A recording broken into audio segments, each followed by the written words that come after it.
The Pokemon trading card game has taken the world by storm in recent years. I remember the days when every streamer and creator was buying base set boxes trying to pull a Charizard! No! Oh my god! And with this boom in community, I wanted to take the opportunity to share my love for these little cardboard treasures by looking at each era of the cards, where they're going, and reflect on my own experiences and thoughts. Now, I know you might be wondering, what qualifies me to be talking about Pokemon cards in this capacity? And to those people, I would say, I own a Charizard EX, Mewtwo EX, 3 Rayquaza EXs, and this many Arceuses. I've caught God more times than I can count on my hands. What have you done? And if that's not enough, I'm literally made of cardboard. The first Pokemon trading card game set came careening onto shelves in Japan in the ripe year of 1996. It was called Pocket Monsters Expansion Pack. Then 3 years later, they said, hey, you know who might like these? The cheeseburger and big parking lot people. And in 1999, the first set, known as Base Set, dropped in the United States. This set and the next few eras were a really cute time for the card game because it was in its infancy and the advertising really showed it. The ads didn't really have a cohesive overall theme. Like take for example this Brazilian ad where they interpreted the Japanese title Pocket Monsters very literally, which failed to be relatable in any way because what psychopath sews their jean pockets shut? The ad blurb sells the subtle uncertainty of this era of Pokemon cards. They were more or less seen as solely an accompaniment to the ongoing anime, but the monsters of Pokemon lent themselves great to the style of a trading card game. The cards themselves were printed in several versions that collectors might be familiar with: Japanese, First Edition, Shadowless, Unlimited, and 4th print. The ones that are big among collectors are the First Editions and Shadowless, which is where the art of the card is missing the drop shadow on its border. Now if you ask me to show you a whole collection of Shadowless, I would say, are you going to pay for it? But if you ask me to show you a First Edition Spanish Machamp collection, I would say, where do I get in line? These base set arts were done predominantly by two people, Ken Sugimori and Mitsuhiro Arita. I think the style of these two complement one another really well. Ken's watercolor scenes give each of the cards he illustrates that dreamy, otherworldly feeling and makes the art inviting. In later years, a lot of people became very critical of Sugimori's work, but we'll save that discussion for later. Mitsuhiro Arita is someone very important to the card game and to my own personal collection. This guy has been providing art for the card game since they were still prototypes. It's a little funny to look back and see him talking about how uncertain he was about this contract with Pokemon, only for it to become some of his best known work. I love Mitsuhiro Arita's work, and that means every last piece. I'm a Clefable EX apologist, goddammit, and his work here in Base Set does great to bring out the creature aspect of each Pokemon he illustrates. He uses distinct angles, light and shadow, and subtle expressions to communicate each Pokemon's particular essence and power. I wasn't really collecting during the Base Set days, so my experience with this set comes from the few cards that I've picked up from garage sales here and there. But this set gave us Dugong, so immediate 10 out of 10. Now let's talk about Jungle. Jungle was the second expansion in the trading card game, releasing in 1997. Fun fact, the Japanese expansion only had 48 cards, but Wizards of the Coast, the publishers at the time, bumped the English release to 64 because they wanted to bloat the release with non-holofoil versions so that they would limit the number of actual holofoil pulls by consumers. So TLDR, Wizards of the Coast has always hated having fun. F you Wizards, I have a Vaporeon. This set also fleshed out the idea that each expansion is taking place in its own setting. Base Set could be assumed to be taking place in Kanto as a whole, but Jungle is specified to be set in the Kanto Safari Zone. Arts from the time communicate this, especially these pieces by Kagemaru Himeno, another illustrator who has grown on me over the years. Eevee romping in the flowers, Butterfree over a big field of flowers, it really helps sell the setting, and by extension, the cards. Big fan of this set, not much more to say, so let's talk about Fossil. Fossil heavily focused on prehistoric Gen 1 Pokemon. You got your Ammonites, your Kabutos, your Aerodactyls, all of it. But this set wasn't limited to exclusively fossils. It gave us some cool things like this Tentacool line and this Grimer that is roughly 65% mouth. It also gave us this Haunter, which is one of the few first editions that I own. Some other cool relics from this era include the cloth playmat for the game and this official strategy book for the expansion, and what in the helix is this cover art? Moving swiftly past that, get it? Base Set 2. Base Set 2 was more or less a re-release of certain cards with some new ones thrown in. It was nothing to refinance your house over. There are a few standout cards that I like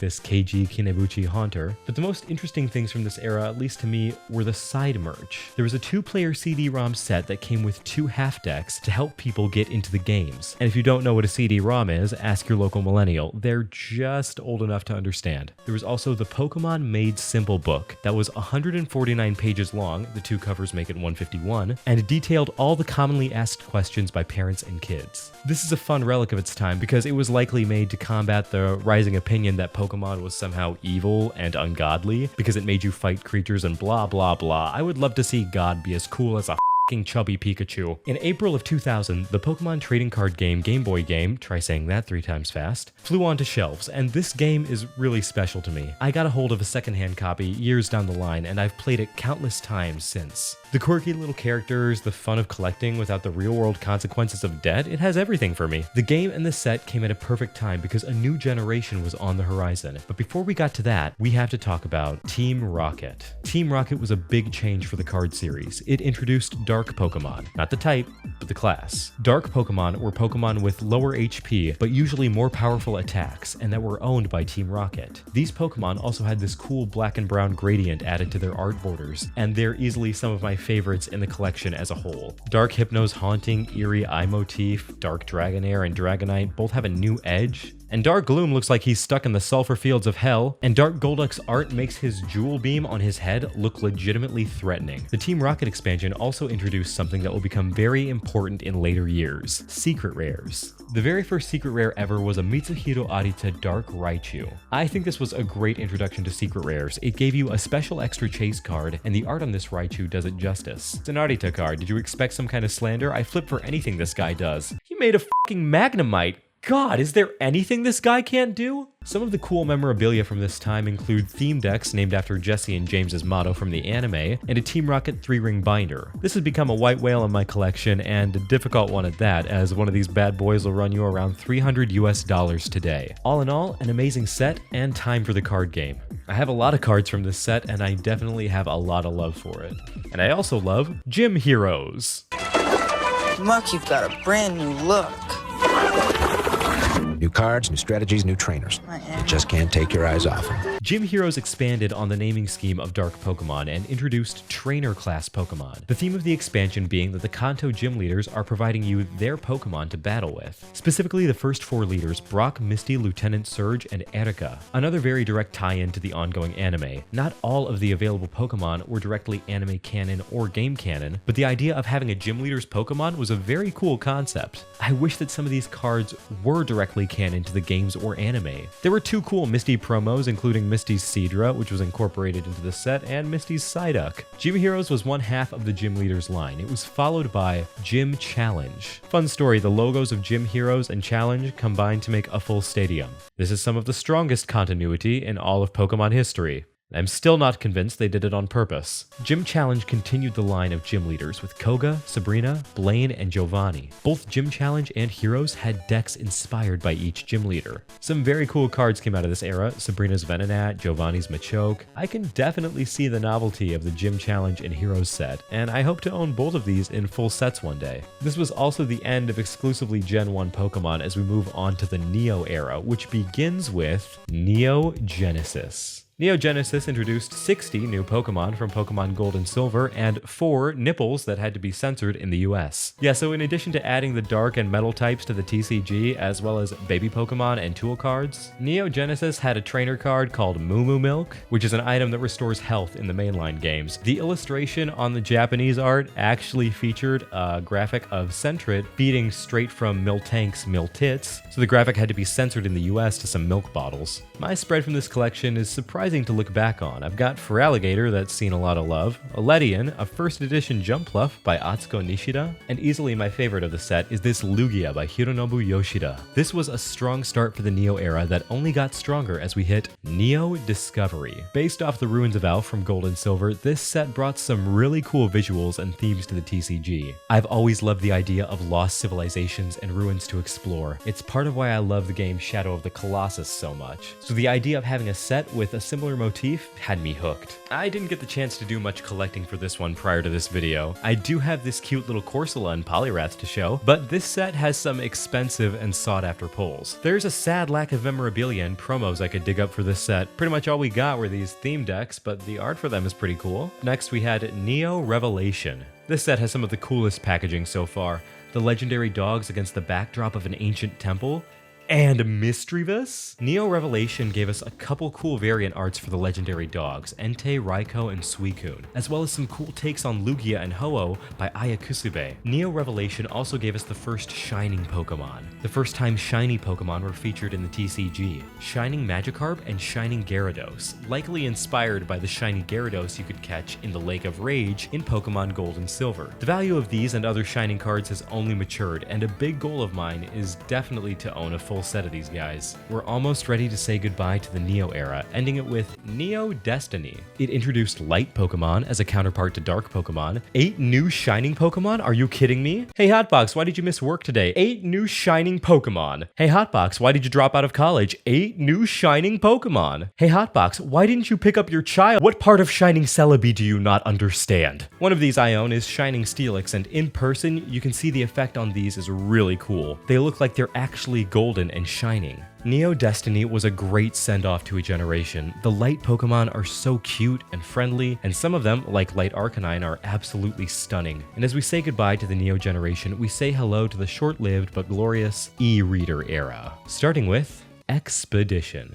So to understand this era, you need to know what the Nintendo e-reader was. The e-reader was a fun little vestigial limb for the Game Boy Advance that read codes on physical paper cards to scan content into games, including Pokemon games. The Pokemon cards of this era were printed with borders that were scannable into the e-reader. All the fun of the Target self-checkout right at home. This is how several distribution events were done back in the day. The E-series of cards also introduced the Poké Power split. Before this, certain high-level cards just had Pokemon Powers, special battle abilities. With the advent of the E-series line, Pokemon Powers were split into 2 categories, Poké Powers and Poké Bodies. Poké Powers required activation, while Bodies were more passive effects that were constantly active. The Pokebodies were part of something the E-series also introduced called Crystal Pokemon. These were the shinies of the era, Pokemon with the Pokebody Crystal, which changes their type to Crystal type. Very cool concept, and probably the closest we'll get to the acknowledgement of Crystal Onyx outside of anime-only canon. The packaging for the boosters themselves gave us these super early 2000s renders of Pokemon with a generic background. Expedition brought the E-series of cards in with a bang, and it's a set I look back on very fondly. I'm always looking for more e-reader cards to add to my collection, and I think my favorite set in the series is Aquapolis. This is another one where the implied setting and the actual card content come together to make something that I got so swept up in. The official Japanese name for this set was the Town on No Map. And when you look at some of the art, it begins to tell the story of a secluded ocean city, bordered by a lush, spacious mountain range, and with some mysterious ocean ruins lurking beneath the waters. And all of those things are on my list of criteria for a setting I will overdraw my checking account to support. Shit, they got me. Aquapolis was a fun set with lots of cool new arts, and there's a reason why it stands out as my favorite. They really invested in this set too. This is the first time I saw a promotional map created for the region they had set the series in.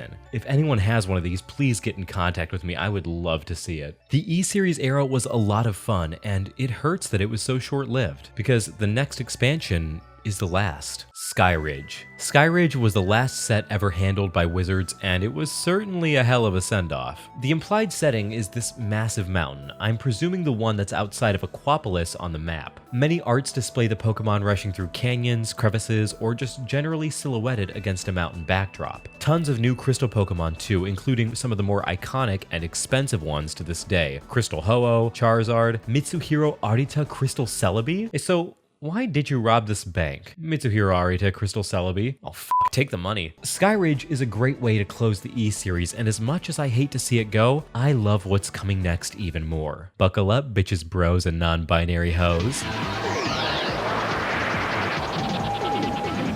highly anticipated new arrival. 109 new cards. Over 40 new Pokemon. 2-on-2 battles. E-reader bonus. Advance your game. Pokemon E-Trading Card Game EX Ruby and Sapphire have arrived. Get on board. Gotta collect it's time for my favorite era, the EX era, starting with EX Ruby and Sapphire. As I said, this era is my favorite to collect. It's the era I look back on with the most nostalgia. They had a mousepad promo. This era wasn't fucking around. EX Ruby and Sapphire hit the shelves in 2003, and the expansion is set in the Hoenn region. It was to accompany the release of Ruby and Sapphire on the Game Boy the previous year. Ruby and Sapphire introduced my favorite kind of pull card, Pokemon EX. EX for extra, because these Pokemon often had extra special attacks, lots of health, and they were printed with this special holofoil. It was Nintendo's first year in control of printing the cards, and they said, fuck it, make it shiny, money is no object. These cards gave love to Pokemon that haven't seen love in years since. You tell someone that you own a Hitmonchan EX, and they'll tell you, don't break your leg on your way to pick up your social security, boomer. A lot of these early EX arts are where we get to see more of two of my other favorite artists, Ryo Ueda and Hikaru Koike. Ryo Ueda excels at bringing 3D models to life and making them look powerful and deserving of the card they land on. Hikaru Koike's style is much darker. He relies on intense shadows to communicate the power of a Pokemon, which give us pieces and a style overall that I don't think we would have gotten anything like if it weren't for Hikaru's influence. The holofoil was one of Nintendo's best choices in the history of the TCG. Words cannot adequately describe the sheer dopamine rush of opening that card pack and seeing the shiny edges of the holofoil peeking from between the other cards in the booster. I'm proud to say that I own a complete EX set from this expansion. The EX era is where my strongest collecting memories are, and we're gonna keep the memories coming with EX Sandstorm. So for context, Hoenn has a pretty big desert east of a place called Lava Ridge Town. This set gave love to desert Pokemon like Armaldo, Cacturne, Cradily, etc. Ryo Ueda and Hikaru Koike returned for another line of great EX cards. Hikaru gave us Aggron EX, Typhlosion EX, the coolest Aerodactyl card in the entire TCG, and this stunning Gardevoir EX. I love the setting on this one. Meanwhile, Ryo Ueda delivered us this cool Raichu EX, Wailord EX, and even this darker take on Kabutops EX. A cool merch relic from this day is the very first collector's tin, something that would become a staple that continues even today. EX Sandstorm was a great second step in the era,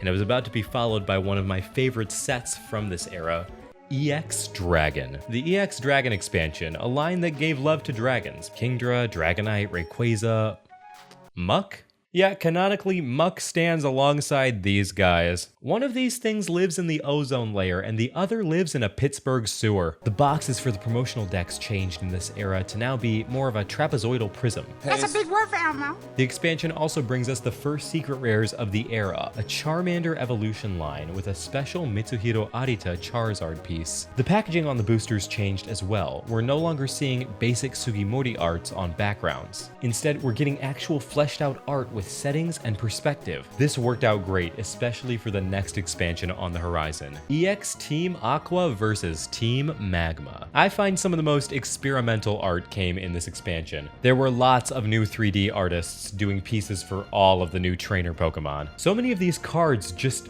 did not miss. I mean, how could they go wrong with such a good premise? Taking control of Pokemon in the battle between Team Magma and Team Aqua? Normal crime is boring. Oh, you shoplift? They have a Hellhound. The EX cards and secret rares from this era were incredible. Mitsuhiro Arita came back to do both secret rares, and Absol and Jirachi. The most iconic of these, at least to me, are the legendary dogs. Entei, Raikou, and Suicune got their first EX iteration. Then Suicune's brother showed up, and we had to give him one too. The Hoenn starters also got some pretty cool EX cards. I'm just confused why they were in this set and not the original Ruby and Sapphire set, but you think I'm gonna argue? They gave us puppies. The EX era had consistently strong themes for each expansion, and this continued with the next one.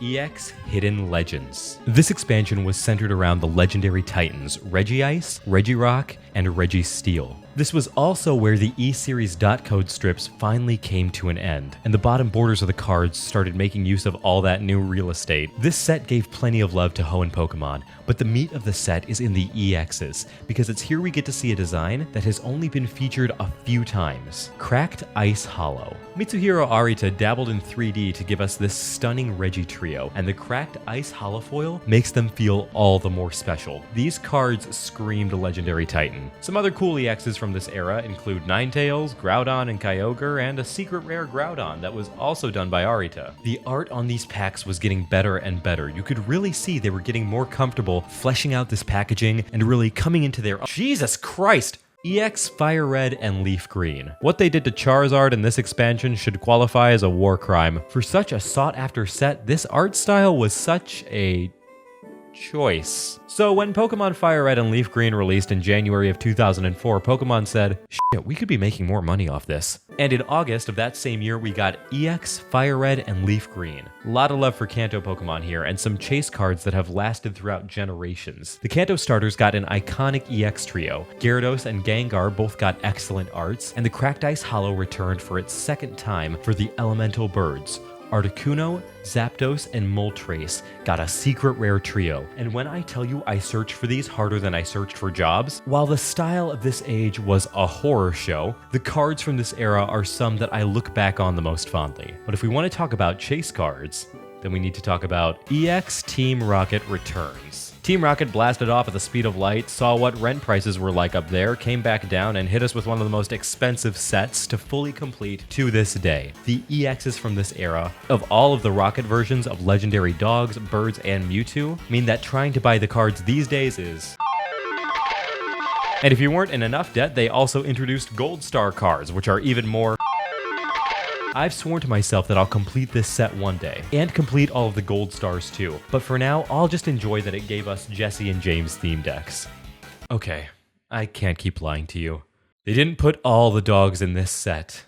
They saved Raikou as a secret rare for EX Deoxys. If you thought the gold stars from Rocket Returns were bad, wait until you get a load of Rayquaza here.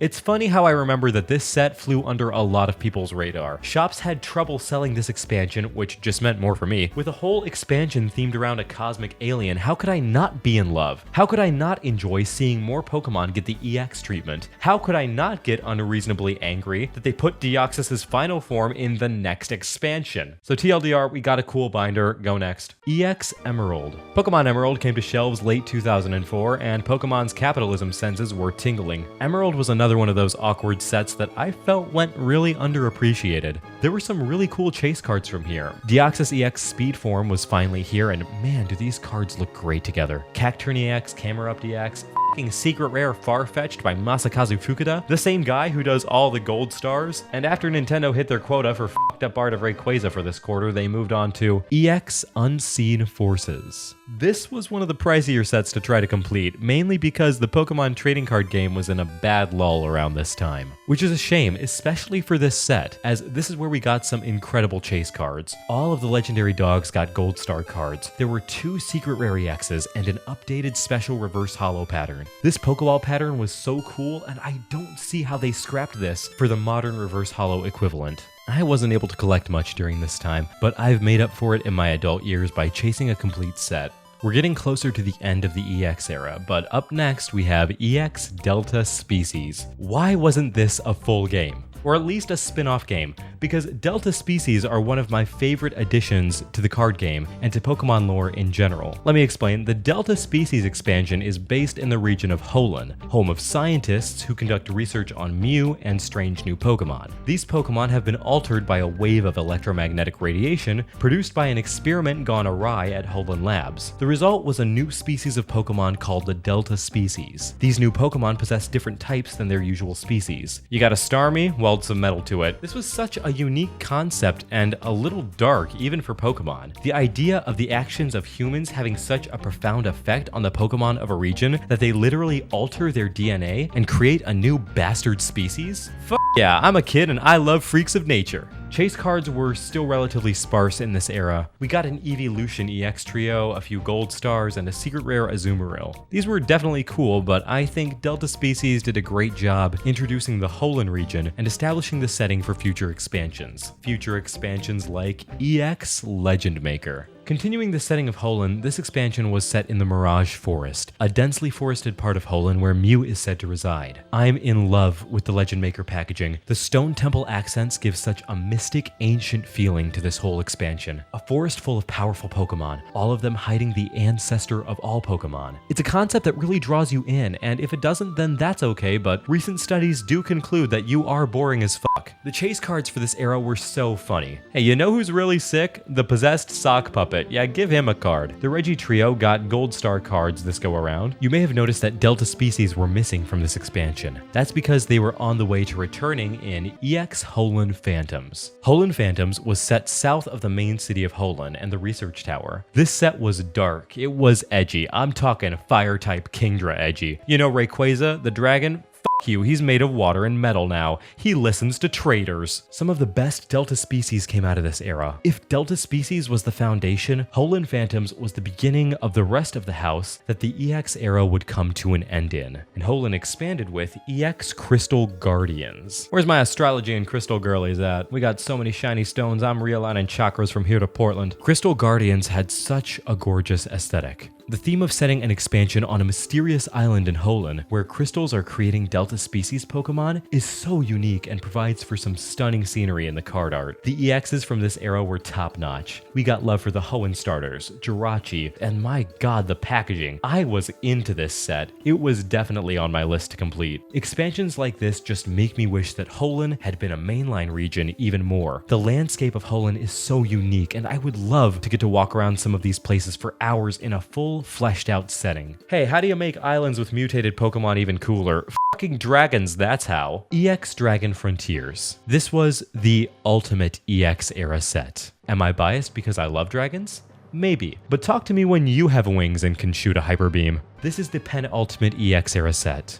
The second to last, but frankly, it deserved to be final. It would have been a fantastic way to close out this era. It's set on a mysterious island beyond the horizons of Hoenn, a land where dragons rule and roam free. Dragon Frontiers represented such a gorgeous concept, aesthetic, and a moment for the Pokemon TCG. This is one of my proudest full sets. I'm so glad that I have this little collection of history with me that I get to share with you. I hope every day that Delta species get brought back to the Pokemon mainstream in some way, because after this, we don't really get to see much of them. The world of Hoenn is all but forgotten, and with it, an era of Pokemon that could have been so much more. The EX era did not end with grace or go sweetly into the horizons of the Dragon Frontier. It ended with a collection called EX Power Keepers. Power Keepers was supposed to be based on the Hoenn Elite Four, a representation of everything we had seen in every prior expansion, culminating in a celebration of the most elite among us. But it didn't feel like that. Power Keepers felt contrived. Even the EX cards struggled to stand out. There were some definite hits like Absol EX and Salamence EX, but the rest of the cards fall by the wayside pretty hard. There's no enthralling setting, no world to wrap yourself into. This just wasn't the finish that the EX era deserved. But there's nothing we can do, because Pokemon was on its way to releasing Diamond and Pearl. Brand new Pokemon, new evolutions, a whole new look. Pokemon trading card game Diamond and Pearl. The adventure begins. Each booster pack of 10 cards sold separately. Pokemon remembered, hey, we like money, and so they created God and the Antichrist. Does that sound like a lot? That's okay, we have the next 3 years to unpack it all. Diamond and Pearl is a set that gets a lot of criticism. Not because of the Sinnoh region, that place was so loved it got 3 games and a goddamn isekai. But a lot of people claim that the art and the content of this era was lazy or lacking. Diamond and Pearl introduced Level X Pokemon, the spiritual successor to EX Pokemon. These were basically Pokemon that were implied to be level 100 or max level. You put them on top of their previous form to level them up.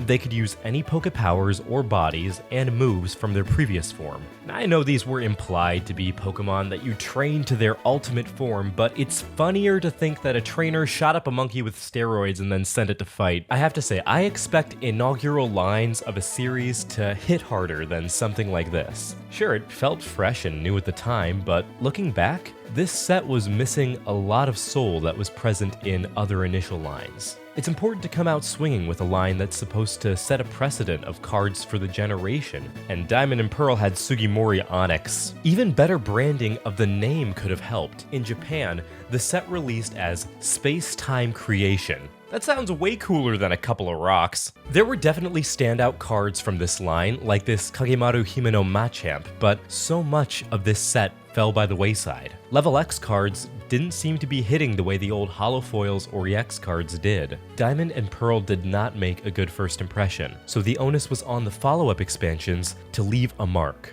Mysterious Treasures. This set was released in Japan as Secret of the Lakes. And if you're noticing the pattern of the Japanese releases having way cooler names, just look back on Bulbapedia for some of the other set names that I skipped over. Mysterious Treasures felt like the Sinnoh series was correcting some of the mistakes from the previous set. We got a little bit more variety in the artwork, some cool Pokemon got featured, even the level X Pokemon stood out more, Lucario, Electivire, and Magmortar. The limited number of level X Pokemon definitely made it easier on collectors at the time, and I remember that it helped the cards to feel a little more special and the set to feel less bloated overall. It felt like Mysterious Treasures might actually be the start of a turnaround for the Sinnoh generation. Secret Wonders, also known as Holy Shit, Why Is It Green Now? 2 level X cards, one of which had a significantly higher pull rate than the other, and in a set of over 130 cards, that matters. On top of that card count, they made certain versions only available in these blister packs that they sold for a limited time each. Even if you bought a booster box, you wouldn't be able to pull them.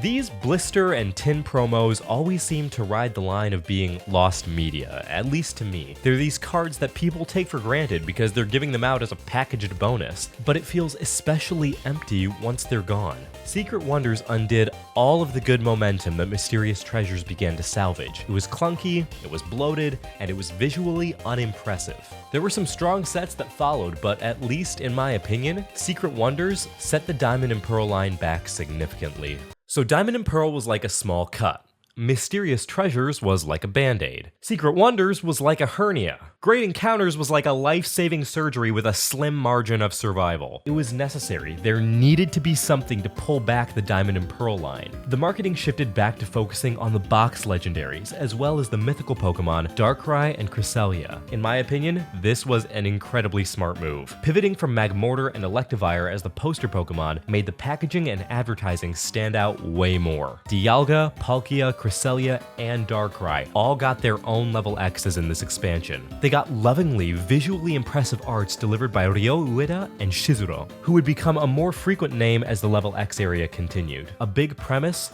show-stopping legendary Pokemon, f***ing Wailord. This set was what Sinnoh should have been from the start, or at least what it should have been post Diamond and Pearl. Majestic Dawn. Definitely one of my favorite names for an expansion, at least in this era. And it was a fun set too. The art style of the marketing was a bit of a shift. They went from 3D depictions of gods of time and space to, oh my god, look, it's a nice puppy. And damn it if it didn't work, because I spent ages chasing the Garchomp level X from this expansion, and I have the battle scars to prove it. Look at Porygon Z, him and I, we've seen some shit. Majestic Dawn isn't a set that I have a lot to say about necessarily, and considering the way that the previous expansions have been going, maybe that's a good thing. Majestic Dawn came and went and did its job. It didn't feel like a letdown of an in-between set like Secret Wonders. It felt like a set that came to carry the torch that Great Encounters had left for it. Legends Awakened. Yeah, Pokemon finally decided that the TCG expansions should be named something that won't get you beat up by your friends when you mention them. Legends Awakened stacked the card roster with level X's for the Lake Trio of Uxie, Mesprit, and Azelf, as well as giving some of the other new Sinnoh evolutions some spotlight. This set was banger after banger. The Deoxys line got love, Rayquaza and Spiritomb got features. This set was 146 cards, and it didn't even feel like it. It was because they kept it so fresh while staying familiar. New Pokemon were able to be properly showcased while still standing as equals next to Pokemon from previous generations that people may have had more of an attachment to. I think Legends Awakened really helped Sinnoh come into its own more as far as the TCG goes, and maybe that's fitting for a penultimate set for the Diamond and Pearl line. Stormfront. In Japanese, this set's name was Intense Fight in the Destroyed Sky. In English, they said, "Purple is scary." Stormfront was the final chapter in the Diamond and Pearl series. but definitely not the end of the Sinnoh region theme in the TCG, at least not for a couple more sets. Stormfront feels very much like it was trying to hit on the beat that Dragon Frontiers set up back in the EX era. A remote setting, a clash of titans underneath a storm, it had the makings of a really cool setting. It's just a shame that it didn't really follow up when it came to the meat of the expansion itself. Stormfront was 100 cards even, and while there were some fun level X's and even a secret line of shiny Pokemon cards, and a secret rare Charmander line featuring redraws of the original artwork by Mitsuhiro Arita himself, the set failed to make a splash. Dragon Frontiers was successful and iconic because it was the culmination of a lot of factors that it capitalized on. It was the penultimate set in the EX era. It was carrying the hype of all of those years on its back. It had an actual defined setting that was communicated in the art of the cards, which is something else that I've noticed in these recent expansions. The setting of the cards seems overall independent of the theme of the set, and that's not good, at least in my opinion. What made the older expansions stand out was how the cards felt cohesive and consistent. You could lay out several cards next to each other, and it would feel like a complete set. Cards in Stormfront, and in lots of future expansions, had their strong traits, and there are definitely cards that can stand on their own, but they're missing that cohesion. It doesn't feel like a family of cards that all go to a set. It feels like a bunch of individual products that are being sold under one label. Stormfront was the end of the Diamond and Pearl era, but don't worry because Nintendo was spirit cooking themselves into one hell of a sequel. Platinum. Pokemon decided that the Antichrist is cool, actually, so they released Pokemon Platinum for the Nintendo DS. It featured an updated plot to Diamond and Pearl, lots of new side features, and you could go to the Distortion world where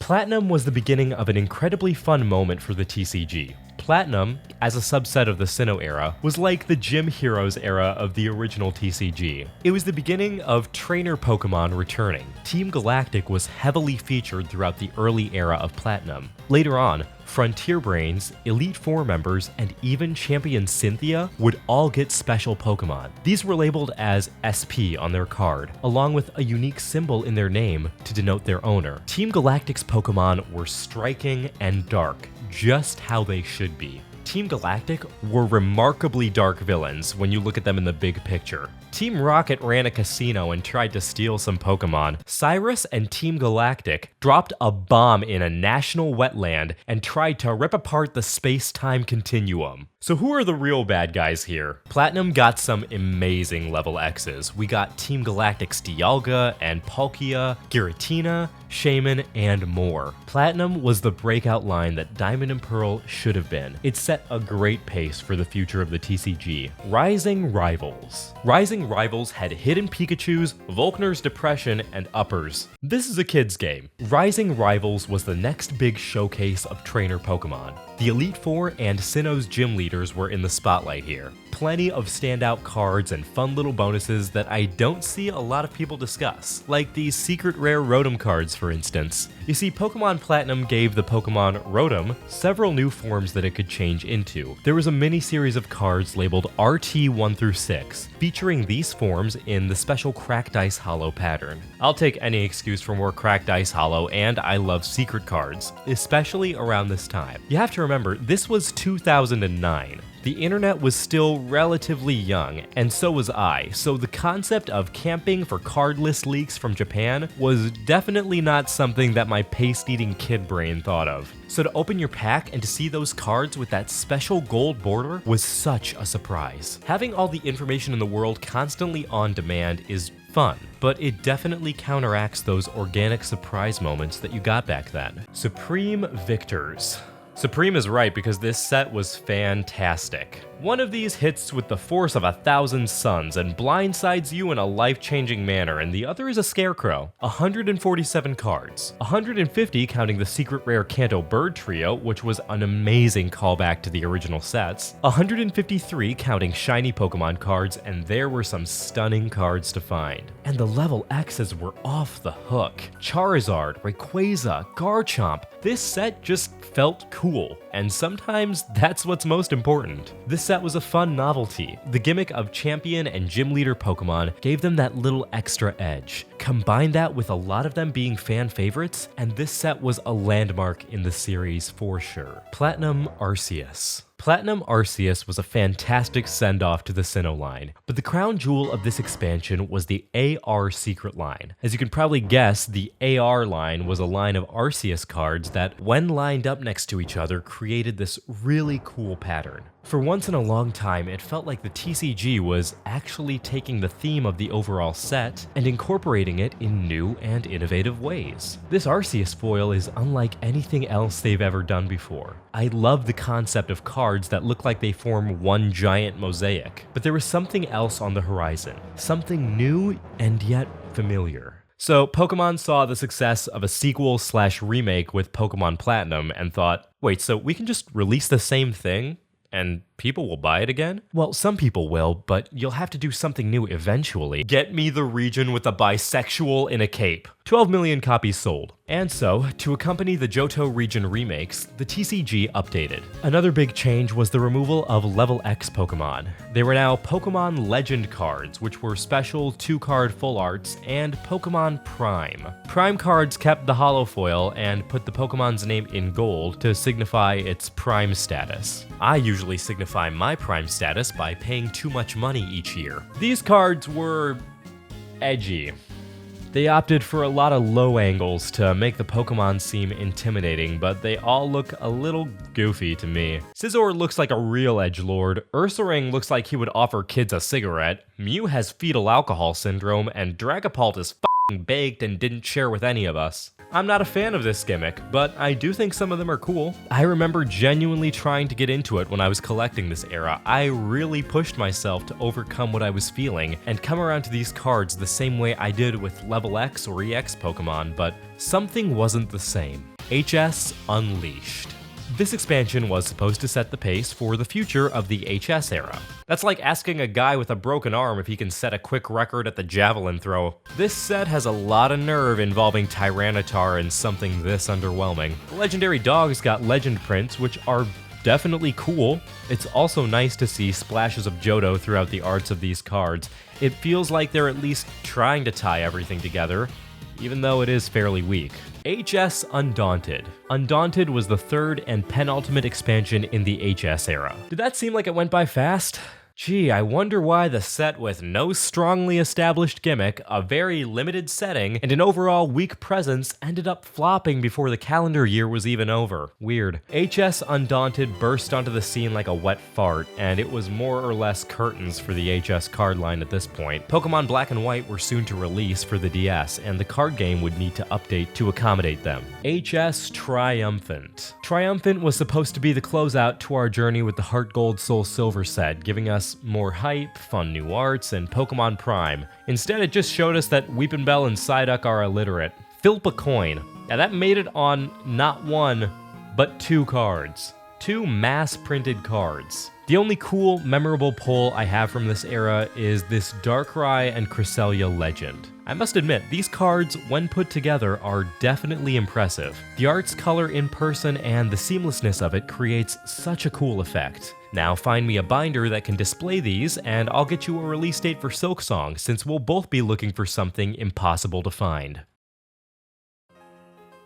As we approach the modern era, we begin to encounter sets that I don't have much experience nor attachment with. It's where one of the trading card game's biggest flaws comes to light: sameness. The feeling of sets and expansions all blending together versus them being distinct from one another like we saw in the EX era. Sets grew more and more bloated. Old artists began to be featured less and less, and some people began to turn away from the TCG entirely. Because I don't feel much personal attachment towards some of these sets, and because this video is already over 30 pages long, I'll be going through the modern era in chunks, each dedicated to one part of the era overall. The reason I've been able to go into so much detail about each little expansion so far was partially from experience and partially from passion. This whole video is a passion project. It only makes sense for me to continue to format it in a way that best communicates that passion. So let's talk about Black and White. Black and White was an era that I had brief but fun experience with. sort of like a summer camp crush. I totally had a girlfriend, she's real and goes to another school. Look, I got the secret Pikachu to prove it. So the Pokemon executives wanted to take a trip to New York, but they also wanted to make it a tax write-off. So they said, fuck it, set the next region in New York, and this happened with pretty much every era after. France, Hawaii, you name it. Peak fiction, peak remakes, card era is like a 7 out of 10. This era took its time to find its footing. It wasn't quite sure of what its gimmick was going to be. So there was a brief period in early expansions like Emerging Powers and Noble Victories, where the only gimmicks were the secret rare pulls or rare illustrations. Black and White had a Pikachu pull, Emerging Powers had a Tornadus and Thundurus duo, Noble Victories even got this cool coin print Meowth. So the Pokemon executives were in their office and were like, okay, what do we do next? EX. I've got it! Next Destinies brought back the EX gimmick, except it's capitalized now. I guess lowercase letters are for pussies, but uppercase letters take more ink to print, so Pokemon is the real bad guy because they hate the environment. These EX cards didn't catch my eye at the time, but looking back for this video, they're starting to grow on me. Shizuru and several new artists were crafting eye-catching masterpieces that felt like a blend of Level X cards and old EX era cards. The Black and White era didn't have a real cohesive theme until late 2012/2013, when the Team Plasma era of cards began to roll out. Hey, you know me, I love a good Evil Team expansion. Hotbox, these are edgy and cringe. What if I don't care? And the era closed out with the Legendary Treasures expansion, another feature of legendary Pokemon similar to Call of Legends. While we may not be seeing the same old artists and styles that we once did, there was a burgeoning era of new artists coming through that got to get some time in the limelight. What's interesting about the Black and White era is that it didn't feel like it overstayed its welcome, even though it got the most expansions since the original EX era, which had 17 expansions to Black and White's 11 expansions. It's interesting how these eras managed to keep themselves fresh and interesting, enough that they could release so many expansions and still see relative success on each one. However, this wasn't the case for the upcoming set. Oh, this is the XY era.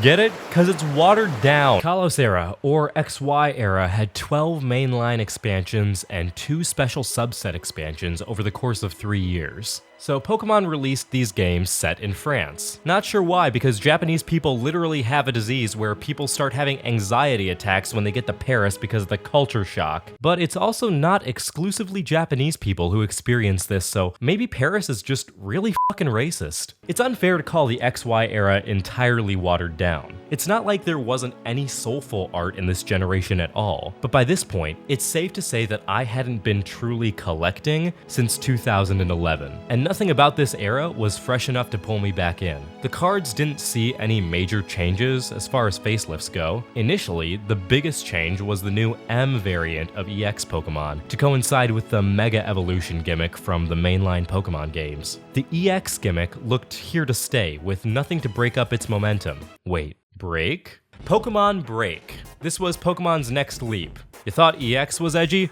Fuck you, have more letters. These cards were different. For one, to play them, you laid them horizontal on top of their base form Pokemon. This made them look clunky on a playmat. On top of that, they're not easy on the eyes. The 3D models were just metallic gold variants, and they feel very samey across the board. What's special about the EX gimmick and other similar gimmicks is they capitalize on a Pokemon's intrinsic features to make them seem more powerful and intimidating. With Pokemon Break, we don't get to do any of that because the Pokemon is matted over with this ugly DLC skin. These cards aren't really sought after by most collectors, that's why you can find people putting together PSA 10 sets of these for dirt cheap. Pokemon Break were the nail in the XY coffin. It was already an era that was failing to make ground for itself, and Pokemon Break did nothing to make X and Y stand out in a good way. It's a shame because there are plenty of cool Pokemon from this era that deserve to be appreciated and given a place in sets that people don't just forget about because of larger, overshadowing problems. Sun and Moon.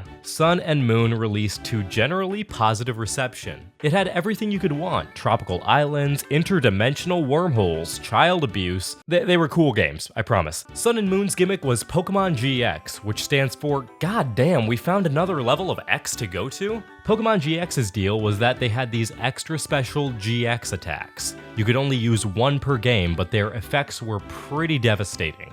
Sun and Moon also continued the tradition of full art rares, as well as bringing in rainbow rares. And I wanna love these. I mean, come on. How could you hate a big gay rodent? Some of these are really cool, so I'm not saying they're totally useless, and I'm certainly not saying that I hate them, but they definitely do feel like a bloating mechanism for card sets. Especially because Sun and Moon is the first era where we don't see a single main series expansion with less than 100 cards. The highest number of cards? Cosmic Eclipse, with 271 total cards. Later in Sun and Moon's lifespan, they introduced the tag team gimmick, where two Pokemon that share at least one type in common were combined into a tag team card that was worth 3 prize cards when knocked out. I'm a sucker for a good dynamic duo, and since I was already warming up to GX Pokemon, these tag teams really sealed the deal. Sometimes I wonder why I wasn't more into Sun and Moon at the time. Some of my favorite Pokemon got featured, but unfortunately, I am immediately reminded that these sets are more bloated than those exploding whales on beaches. As these series go on, I've noticed that Pokemon has strayed from establishing alternative regions, narratives, and themes in the trading card expansions. Truth be told,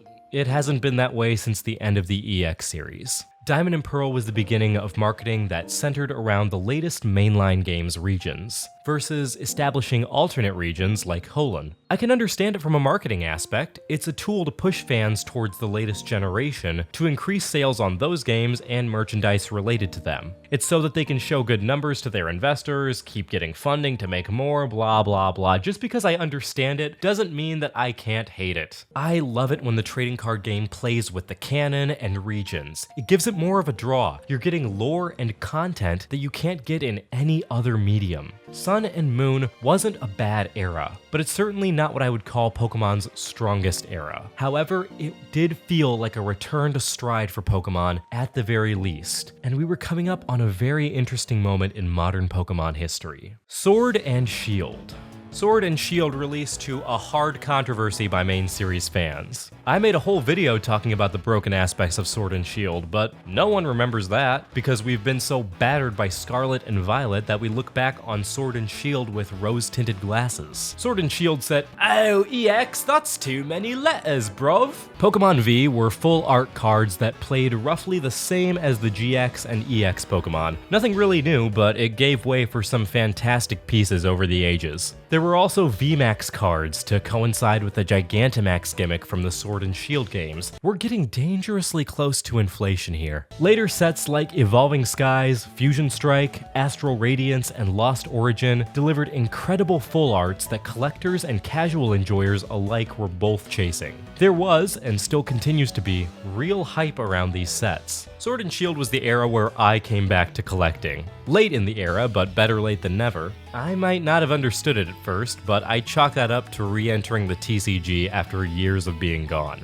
Prices for these cards continue to maintain relatively healthy values. The chase cards aren't unreasonably expensive most of the time, and the other singles are cheap enough that filling out a set is more or less easier than ever. There's people still looking for blisters, booster boxes, and more from this era. Sword and Shield may not have been fantastic mainline Pokemon games, but in the TCG, they ignited something that I haven't seen anything like in years. Sword and Shield even got me hyped. I was waiting forever for Silver Tempest to come around, and I am still chasing that alt art Lugia. Sword and Shield have an undeniable place in the TCG, and if hype continues like this further into the modern day, then we definitely have to give a big thanks to Sword and Shield for everything it did to build an audience. Never thought I'd be thanking the British for something, but we're breaking ground here. Scarlet and Violet. We've finally come to the current day, or at least current as of summer of 2024. Scarlet and Violet were marketed as massive, immersive, expansive, open-world games with no set path and a world of exciting ways for the player to advance through the game. But a lizard from a PS2 game has more polygons than what's happening here. Scarlet and Violet were slammed on release for lack of innovation and general disappointment. Nintendo observed this and took it as a clear sign to release multiple DLCs for this game. The gray border is fantastic. It really makes the art on the cards pop. And I firmly believe we're in the golden era for artists, new and old alike. When I look at a card these days, more and more I get that soulful feeling that I got from older series. And on top of all of that, Scarlet and Violet brought back true EX Pokémon, lowercase and all. Not a fan of the terrestrialization gimmick though. They put the hats on and they can use other attacks. I think it has something to do with the turtle, but what terrestrialization does do is provide the chance for some Delta Species-esque moments when typing these Pokemon. Scarlet and Violet are easy to write off as more modern shit, as collectors refer to things sometimes, but Scarlet and Violet genuinely make me hopeful. The games might be held together by spaghetti, but the TCG expansions make me feel like maybe Pokemon will continue to steer things in the right direction.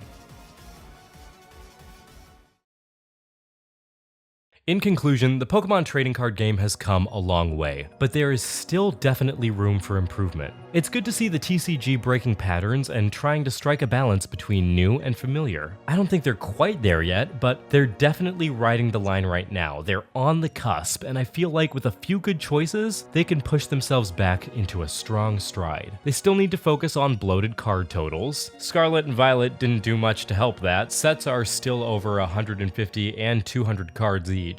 Pokemon has been through a lot of ups and downs, both inside and outside of the TCG. But the TCG is having a good moment, and I would hate to see it return to the state it was during the Diamond and Pearl era, or worse. I love these cards. I will always love these cards. The art, the community, the energy of it all is so invigorating to me. And I want more people to be able to share that same experience. I look forward to continuing to collect, and I hope that you've enjoyed this trip down memory lane, as well as me sharing my hopes for the future of this hobby. And that's everything that I have for you today. So thank you for watching. If you enjoyed, make sure to leave a like, subscribe, comment, let me know what you want to see next, and share the video around. Spread the word. And check out my merch store, link in the description. Whenever you're watching this, I hope you have a good rest of your day and an even better tomorrow. And I'll see you in the next episode of whatever I make. And until then, this has been the Hotbox. Bye!